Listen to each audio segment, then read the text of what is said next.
dernier rapport trimestriel sur l'état de la menace, nous avons souligné les attaques sur les services publics.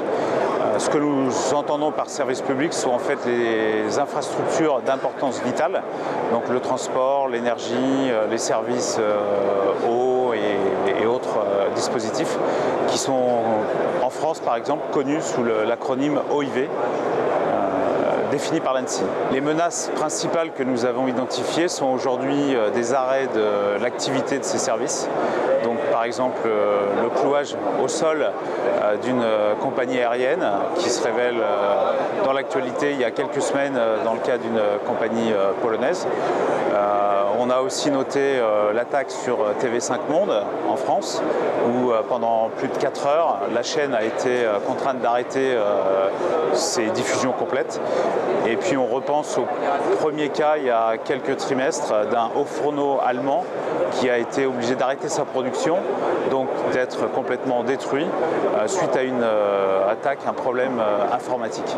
Aujourd'hui se pose la question de la prise de conscience de ce risque en France, par exemple au sein des ministères. Donc l'ANSSI est particulièrement là en première ligne pour sensibiliser et aider à mettre en place les plans de sécurité sur ces organismes. Il existe aujourd'hui au sein de chaque ministère un fonctionnaire, un FSSI, fonctionnaire pour la sécurité des systèmes d'information, dédié à la prise en compte de ces nouveaux risques. Et on constate de plus en plus la définition et la mise en place de plans de sécurité. Maintenant, je pense que tous les ministères ne sont pas au même niveau de sécurité. On a la chance d'avoir fait sur les assises de la sécurité de Monaco cette année un retour d'expérience avec le ministère de la Défense qui a pu montrer son bon niveau de sécurité.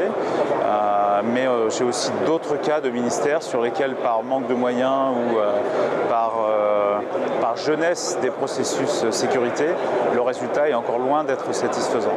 Quand on regarde aujourd'hui les efforts financiers consacrés à la cyberdéfense, on retiendra le plan de 1 milliard d'euros sur 3 ans du ministère de la Défense dans le cadre du pacte cyber.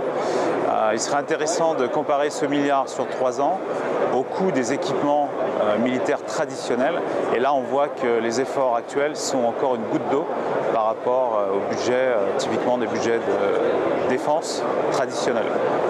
S'il y a un domaine où la collaboration est forte, c'est malheureusement plutôt du côté des hackers qui n'hésitent pas à partager leur savoir-faire et à réutiliser des outillages d'attaque.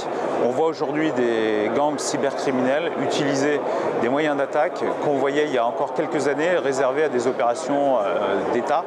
Donc il y a une sorte de dissémination de l'arme informatique sale, un petit peu comme dans le nucléaire, c'est quelque chose qu'on craignait et qui se produit aujourd'hui.